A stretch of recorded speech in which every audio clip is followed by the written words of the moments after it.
masih akan membahas materi. Nah, sekarang yang saya akan bahas mengenai legitimasi teori. Apa sih yang dimaksud dengan legitimasi teori dan ada apa saja sih di dalam legitimasi teorinya itu? Yuk langsung saja kita ke pembahasan. Menurut Gray, Cowley, and Levert, pada tahun 1995, teori legitimasi merupakan perspektif teori yang berada dalam kerangka teori ekonomi politik. Sedangkan menurut Meyer and Scott pada tahun 2009 mengatakan bahwa legitimasi merupakan akar dari kesesuaian antara organisasi dengan lingkungan budayanya.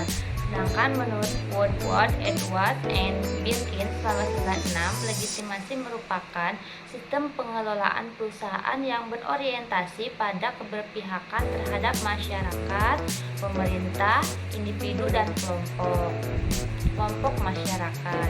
Untuk itu, suatu sistem yang mengutamakan keberpihakan atau kepentingan masyarakat. Nah, operasi perusahaan harus sesuai dengan harapan dari masyarakat. Teori legitimasi menganjurkan perusahaan untuk meyakinkan bahwa aktivitas dan kinerjanya dapat diterima oleh masyarakat.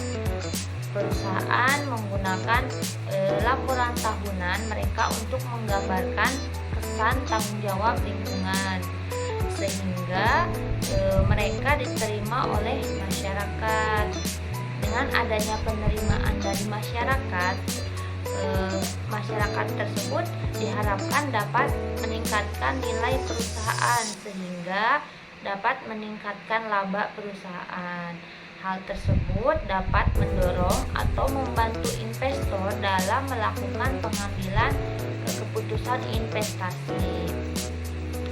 Menurut Gray et al. Pada tahun 1995 mengatakan bahwa suatu organisasi mungkin menerapkan 4 strategi legitimasi ketika menghadapi berbagai ancaman.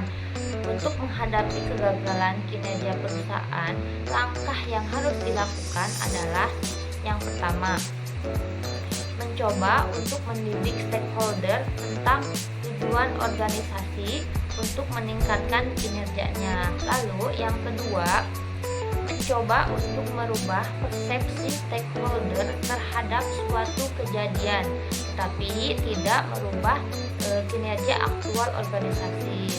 Lalu yang ketiga, mengalihkan perhatian dari masalah yang menjadi perhatian. Lalu yang terakhir keempat, mencoba untuk merubah ekspektasi eksternal tentang kinerjanya. Nah, selanjutnya, organisasi dapat menggunakan 4 strategi legitimasi ketika organisasi menemui ancaman. Yang pertama, meyakinkan stakeholder melalui edukasi dan informasi mengenai kesesuaian tindakan organisasi daripada mengubah tindakan atau kebijakan yang telah diambilnya. Lalu yang kedua, mengubah persepsi organisasi tanpa mengubah kinerja aktual organisasi.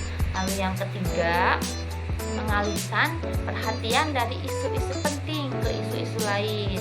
Yang keempat, mengubah ekspektasi eksternal tentang kinerja organisasi. Keempat strategi tersebut dapat dilakukan dengan cara mengungkapkan informasi perusahaan kepada publik, seperti pengungkapan dalam manual report. Teori legitimasi dalam bentuk umum memberikan pandangan penting terhadap praktek pengungkapan sosial perusahaan. Salah satu variabel yang memiliki hubungan dengan teori legitimasi adalah variabel corporate social performance. Hubungan antara teori legitimasi dengan corporate social performance itu terletak pada pengungkapan sosial perusahaannya.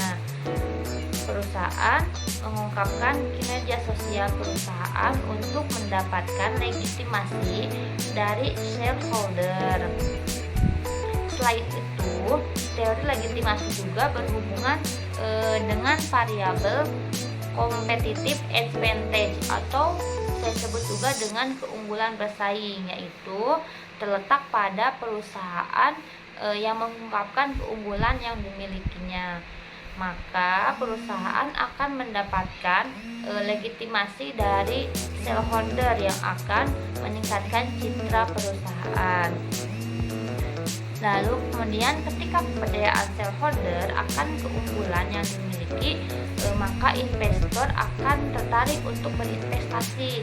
Ketika banyak investor yang ingin berinvestasi, maka harga saham akan meningkat sehingga economic performance pun akan meningkat juga.